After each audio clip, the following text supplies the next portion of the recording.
Barely a few months into this government, the administration is really focusing on 2027.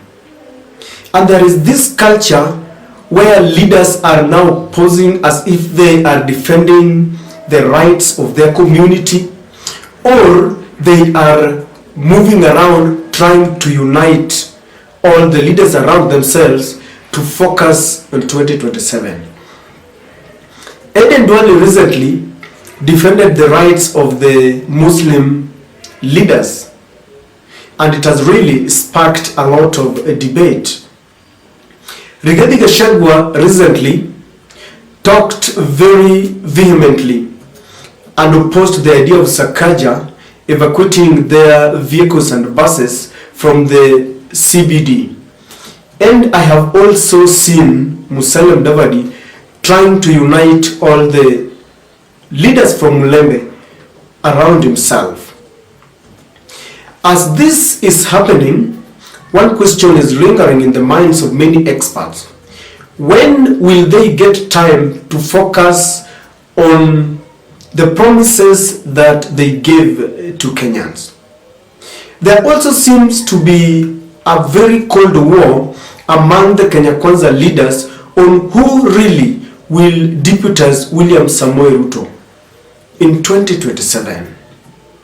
Rigathi Gachagua seems to be very much obsessed by this and is working day and night to ensure that he remains the Mount Kenya Kingpin, so that should there an opportunity that will arise, then he will become the heir apparel and the automatic running mate of William Samoei Ruto. On the other hand, if you look at the Mulembe nation, Musalia Mudavadi is working day and night to ensure that when such a time comes, then he will present himself as the running mate of William Samoei Ruto. Aden Duale noticing that he is no longer a politician because the docket that he's been given calls for total concentration, and he knows very well that the politicians in that area will soon overpower him if he keeps quiet. He has started doing things that are making statements to the extent that are tantamount to really defending their people. So it is about being mimi na watetea. But one person who is really facing a lot of challenges in trying to unite his people is none other than our deputy president.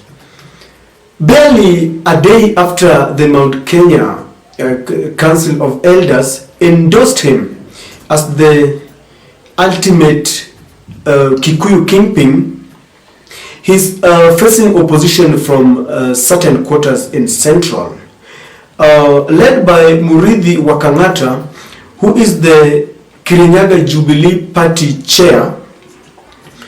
They told Rigathi Gachagua that it is premature to start politicking and looking for who is the ultimate kingpin in our region. In fact, this quarter was telling Rigathi Gachagua that they still recognize Uhuru Kenyatta as their kingpin. On several occasions I've asked who really is the ultimate kingpin in Mount Kenya, because I have seen several of them. Uhuru Kenyatta is there, and I see Rigathi Gachagua. I could also mention people like Martha Karua, Kabogo. There are several leaders who are really trying to make sure that they are alternative voices. I saw Mwangi wa Iria, who really is the ultimate kingpin. And this quarter, led by Murithi, they were telling Rigathi Gachagua that this is the time to ensure that they get down to deliver their promises to Kenyans. I also understand one thing, that politics and leadership is inseparable, especially when you are a politician. But it should be balanced in such a way that you don't take 90% of your time doing politics at the expense of, delivering your services to Kenyans. If you look at our deputy president, there has been a lot of pieces of advice and people crying for all over. In fact, he makes headlines every day. We are just a few months, they were elected and they took oath of office.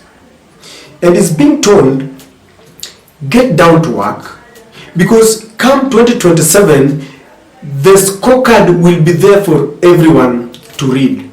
So instead of trying to, force himself or persuade people to support him now, we are going nowhere. We are in 2022.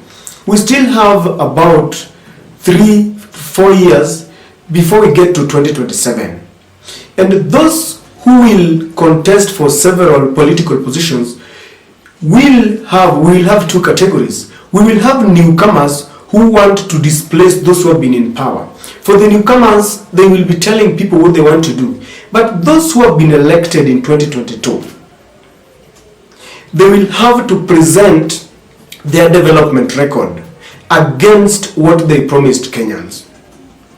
And our Deputy President, Rigathi Gachagua, is not excluded in this. He has been given a role and he needs to undertake this role very solemnly so that come 2027, he won't even ask. People will just endorse him depending on what he does now. The other thing that is happening in Central that should worry Rigathi Gachagua is one.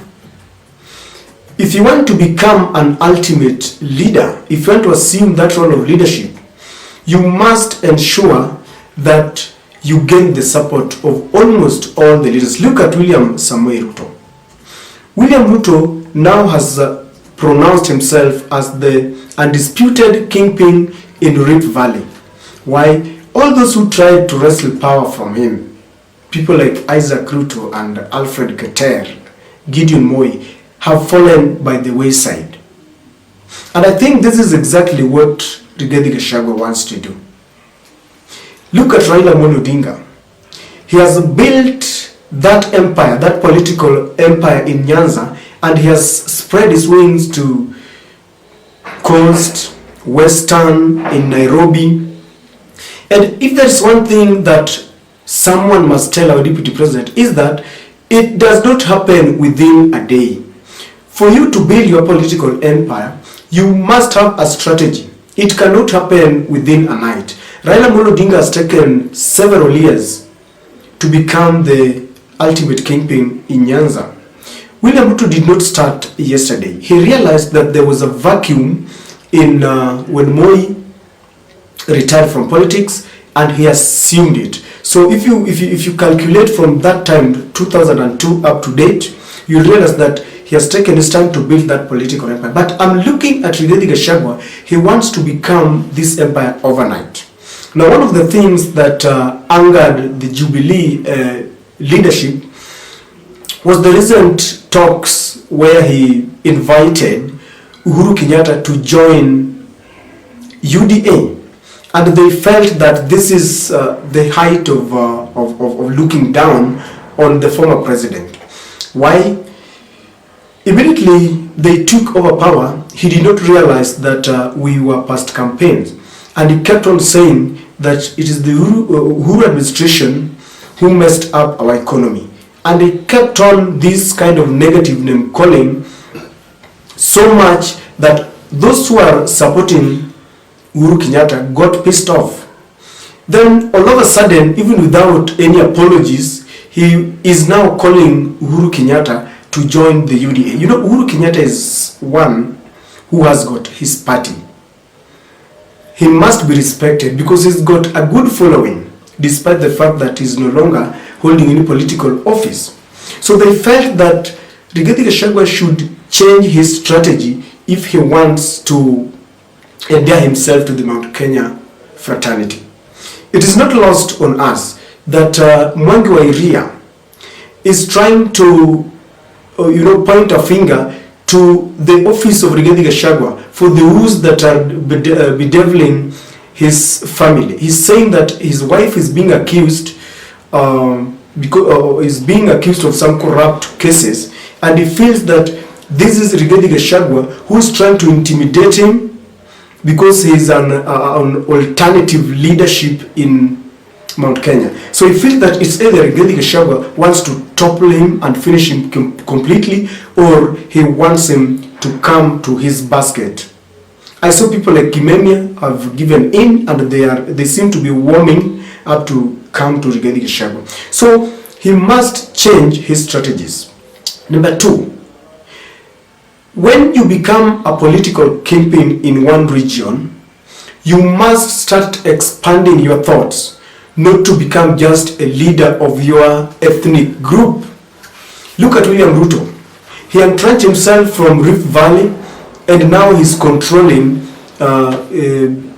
Mount Kenya and several quotas. If you look at the result of the last election, he got a chunk of votes in Nairobi, in Western, in Mombasa. But Rigathi Gachagua wants to become a national leader, yet he speaks as someone who still, very comfortably sitting in their political ethnic cocoon. He keeps on talking of sisi kama watu Mount Kenya tulikupigia kura, tunafaa tupewe vio vingi, and we have no apologies to make. So when one looks at Rigathi Gachagua, we do not see a national leader. Instead, the manifestation of his character is tantamount to someone who is representing a group. He talks of, look for example, in Nakuru, which is a cosmopolitan town, he says that Susan Kihika defended the rights of the Kikuyu. And in Nairobi, the capital city of Kenya, he has the audacity to say that when the governor wants to carry on his work, he is limiting his work and priority to be given to the Kikuyu nation. And this is not really working well for Rigathi Gachagua. But don't you think that if there is one who is enjoying these kind of movements is William Ruto himself? Because I'm sure that by the end of their term, Rigathi Gachagua will not have any friend. If I'm lying, just give him 2 days and you will see him still calling Raila Amolo Odinga Ule Mzee. And the way he talks of other leaders, he talks without any respect. There are followers of Raila Amolo Odinga, and people feel that maybe Raila could soon exit power. And if you want to prepare yourself to take over the leadership and eat into a chunk of some of their votes, you don't insult their leader. In Mount Kenya, Rigathi Gachagua, while trying to unite his friends, he's also creating other enemies. He's doing it with Sakaja in Nairobi. He's doing it with everyone. So by the end of their term, you will realize that you will be an island, you will be standing alone. And one thing, something tells me very clearly that William Ruto is doing this very intentionally, so that by the time he drops Rigathi Gachagua, hakuna mtu atamtetea. I strongly believe that William Ruto will not go with Rigathi Gachagua for the second term as his running mate. There's been this call and this question.